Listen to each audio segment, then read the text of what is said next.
Bulletin की शुरुआत प्रदेश की आज की सबसे अहम खबर से करेंगे। आज शाम 7 बजे विली पार्क शिमला में बीजेपी चुनाव समिति की बैठक का आयोजन किया जा रहा है। इस बैठक में नेता प्रतिपक्ष जयराम ठाकुर, केंद्रीय मंत्री अनुराग ठाकुर, प्रदेश सह प्रभारी संजय टंडन, बीजेपी प्रदेश अध्यक्ष सुरेश कश्यप, त्रिलोक जम्वाल, इसके अलावा राकेश जम्वाल, त्रिलोक कपूर, पवन राणा, रश्मिधार सूद उपस्थित रहेंगे।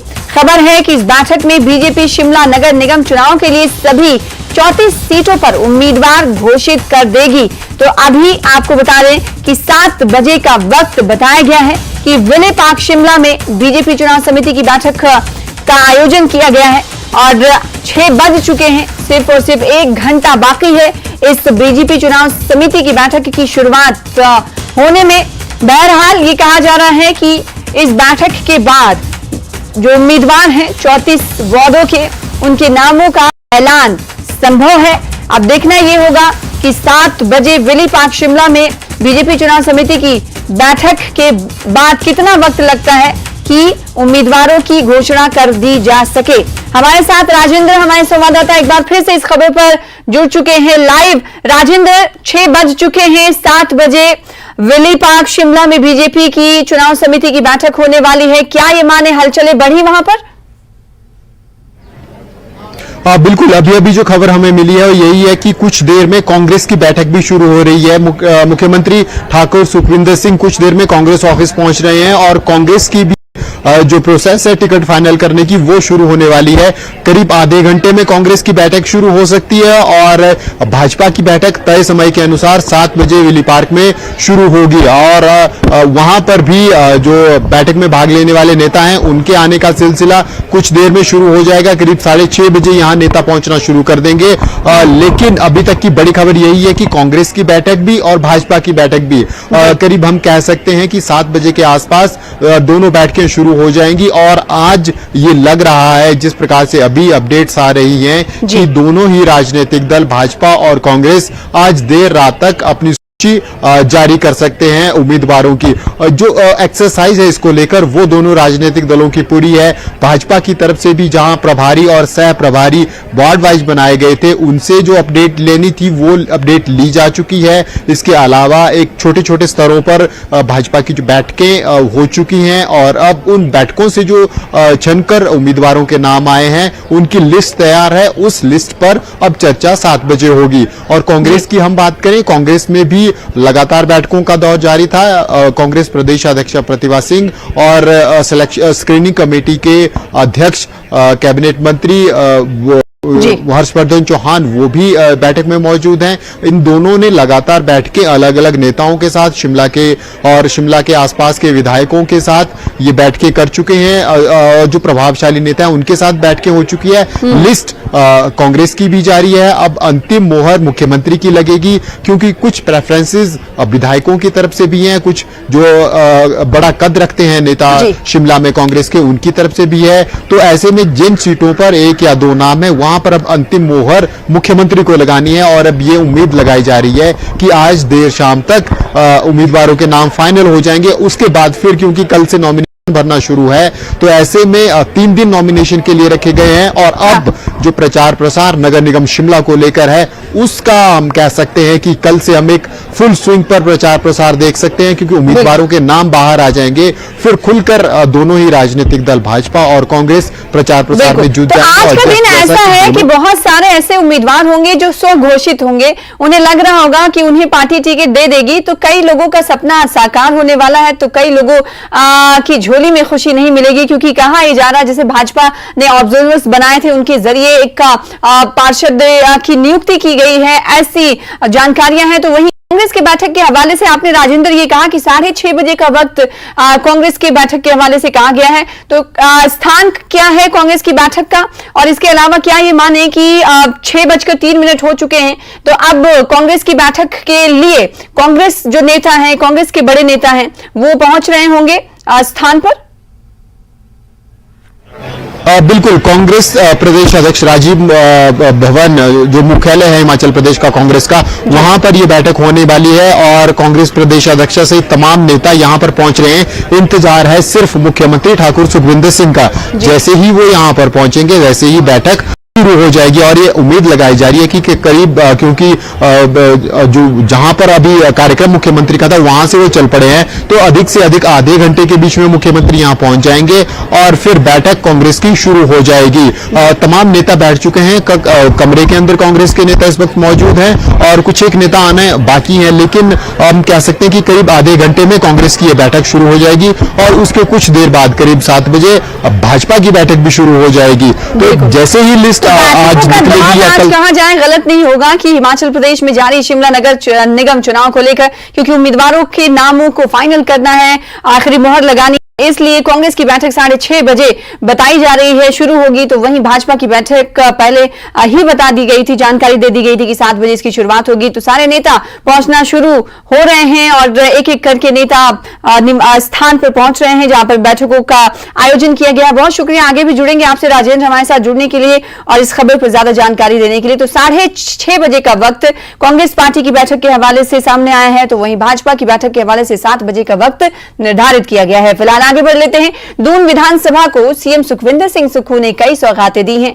दून विधानसभा को जिन योजनाओं की सौगातें मिली हैं उनमें बुघार मार्ग पर पुल और सड़क का लोकार्पण, सनसिटी मार्ग पर साइकिल ट्रैक का शिलान्यास, लोक निर्माण विभाग के सहायक अभियंता के कार्यालय और आवास का शिलान्यास, सरसा नदी पर हर्रायपुर चुनरी मार्ग पर 180.20 मीटर लंबे डबल लेन पुल की आधारशिला और कल्याणपुर में महिला पुलिस थाने का लोकार्पण शामिल हैं। योजनाओं के लोकार्पण और शिलान्यास के मौके पर दून में सीएम सुखविंदर सिंह सुक्खू के साथ पीडब्ल्यूडी मिनिस्टर विक्रमादित्य और विधायक रामकुमार चौधरी भी मौजूद रहे। मुख्यमंत्री सुखविंदर सिंह सुक्खू ने पवन हंस कंपनी के डीजीएम एसपी चौहान से मुलाकात की। नादौन के सेरा विश्राम गृह में ये बैठक हुई। बैठक में हमीरपुर के जसकोट में प्रस्तावित हेलीपोर्ट परियोजना को लेकर भी चर्चा हुई। यहां पर हैंगर युक्त हेलीपोर्ट का निर्माण किया जाएगा, जहां एक समय में 3 हेलीकॉप्टर पार्क किए जा सकेंगे। पवन हंस कंपनी इस परियोजना के लिए आवश्यक सलाह प्रदान कर रही है।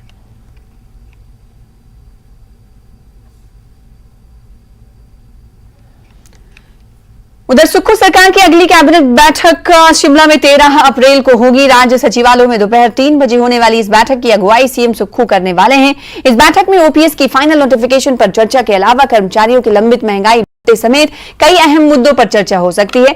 और सीएम सुक्खू 15 अप्रैल को काजा में प्रस्तावित राज्य स्तरीय हिमाचल दिवस समारोह में इसकी घोषणा कर सकते हैं। कैबिनेट बैठक के बाद 3 दिन के लिए सीएम सुक्खू का लाहौल स्पीति जाने का भी कार्यक्रम है।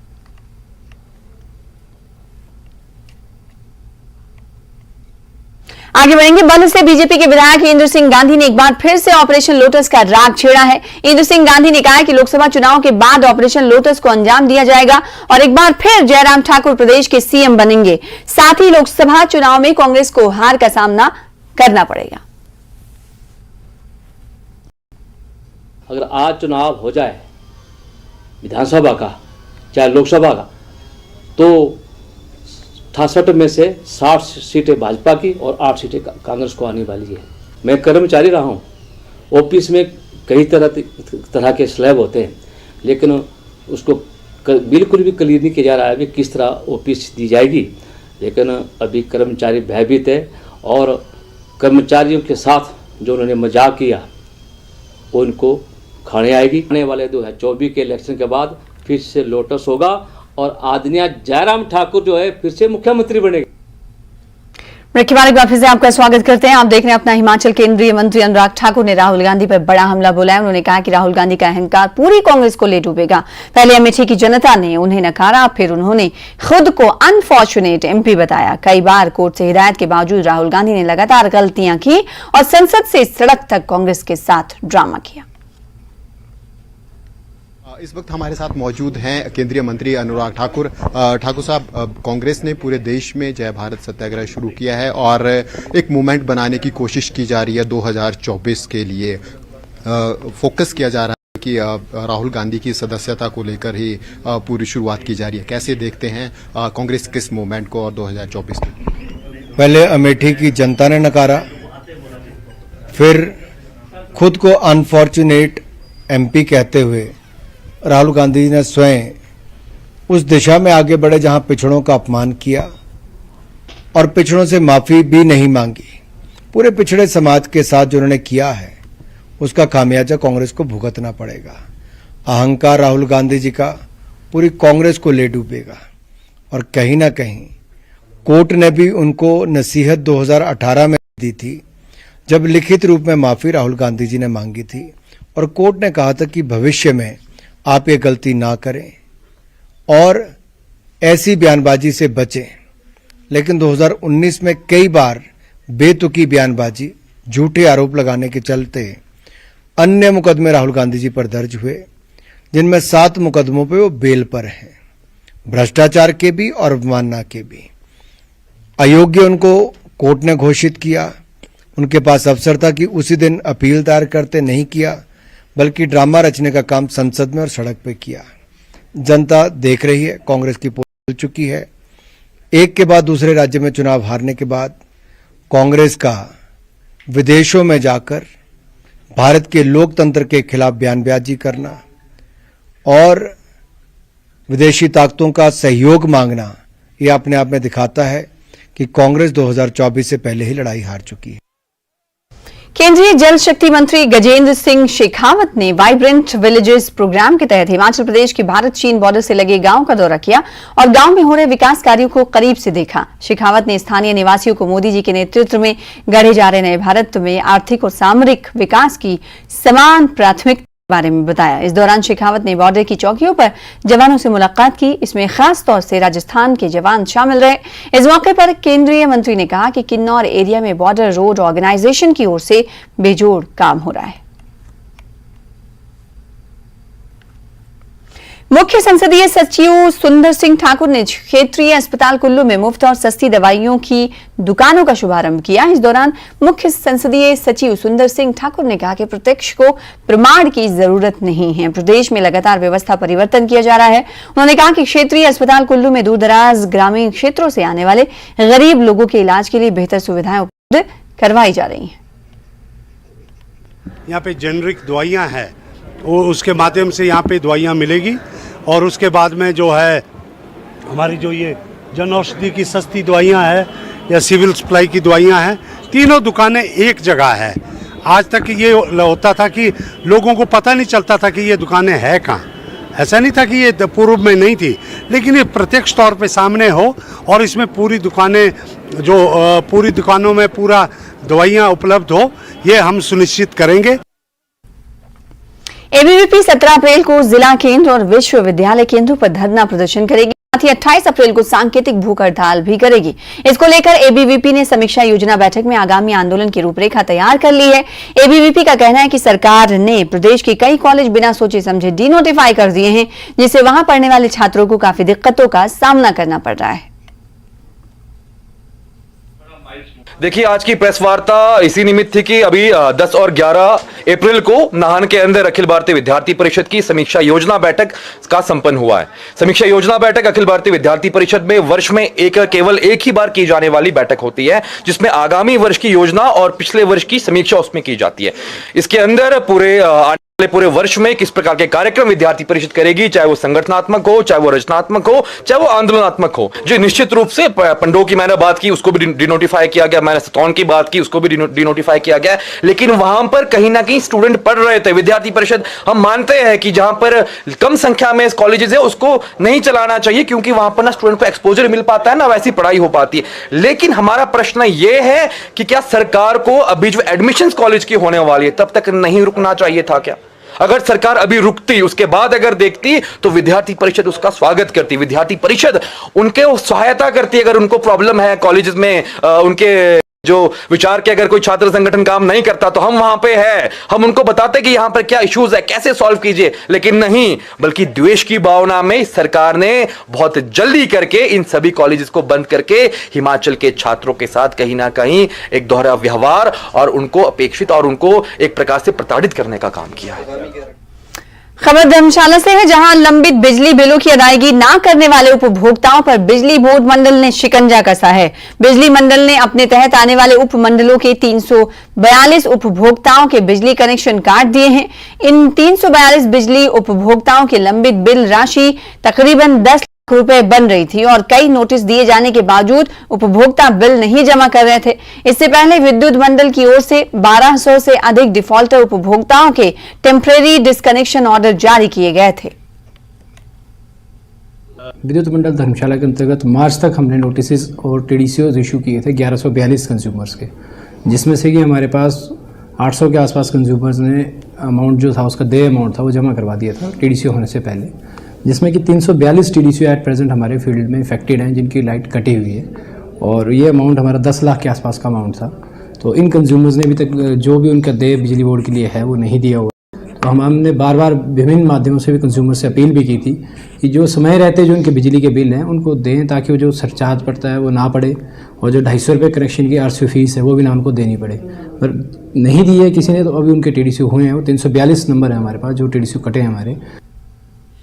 हिमाचल प्रदेश सरकार ने रेसलर और जूडो कराटे चैंपियन एएसआई रानी को हिमाचल गौरव पुरस्कार देने का ऐलान किया है, जिस पर प्रदेश में प्रतिक्रियाएं सामने आ रही हैं। इसी क्रम में हिमाचल के डीजीपी संजय कुंडू ने भी ट्वीट कर प्रसन्नता व्यक्त की है। उन्होंने लिखा है कि हिमाचल प्रदेश के लिए बहुत खुशी की बात है। 15 अप्रैल को काजा में हिमाचल डे कार्यक्रम सीएम सुक्खू के हाथों ये पुरस्कार दिया जाएगा। एएसआई रानी रेसलर और जूडो कराटे चैंपियन हैं और इसी जिम्न में उन्हें ये पुरस्कार दिया जा रहा है, जो कि गर्व की बात है। ऐसा डीजीपी ने ट्वीट करते हुए बातें अपनी प्रसन्नता खुशी जाहिर की। कुल्लू जिला मुख्यालय में मुख्य संसदीय सचिव सुंदर सिंह ठाकुर ने पीज से ढालपुर पैराग्लाइडिंग साइट का विधिवत पूजा अर्चना कर शुभारंभ किया। इस मौके पर उपायुक्त कुल्लू आशुतोष गर्ग और जिला पर्यटन विभाग के अधिकारी मौजूद रहे। मुख्य संसदीय सचिव सुंदर सिंह ठाकुर ने प्लीज टेक ऑफ पॉइंट से हरी झंडी दिखाकर पैराग्लाइडर को रवाना किया। यहां 50 से अधिक पैराग्लाइडर ने उड़ान भरी और ढालपुर मैदान में लैंडिंग की। इस दौरान ढालपुर में AC2DC प्रशांत सरक्याक ने मुख्य संसदीय सचिव सुंदर सिंह ठाकुर को टोपी मफलर पहनाकर सम्मानित किया। इस दौरान मुख्य संसदीय सचिव सुंदर सिंह ठाकुर ने जनसभा को संबोधित करते हुए सहयोग के लिए सभी का आभार प्रकट किया। ग्लाइडिंग को यहाँ पे आगाज कर दिया है। आप देखेंगे कि व्यवस्था परिवर्तन के तहत ये ढालपुर का मैदान यहीं पे था, ये पीस की पहाड़ी भी यहीं पे थी, लेकिन व्यवस्था अब हुई है तो ये एक परिवर्तन है और ऐसे में इससे बहुत सारे पर्यटक कुल्लू में आएंगे। यहाँ के जो पीस का जो है यहाँ के नौजवानों के लिए एक अच्छा रोजगार रहेगा। पहले टूरिस्ट आते थे सीधा मनाली चले जाते थे या मणिकर्ण वैली की तरफ चले जाते थे, कुल्लू नहीं रुकते थे, लेकिन अब जो है टूरिस्ट जो है कुल्लू रुकेंगे और पैराग्लाइडिंग का लुत्फ लेंगे। केलांग के रीजनल अस्पताल में कोरोना संक्रमण के बढ़ते मामले के मद्देनजर मॉक ड्रिल कराई गई, जिसमें अस्पताल में bed, logistic, oxygen plant, concentrator की उपलब्धता का जायजा लिया गया। मुख्य चिकित्सा अधिकारी डॉक्टर रोशन लाल ने बताया कि स्वास्थ्य विभाग कोरोना से निपटने के लिए पूरी तरह से तैयार है। लाहौल स्पीति में तकरीबन 25 लोग कोरोना से संक्रमित हुए हैं, इनमें से 4 लोग ठीक भी हो गए।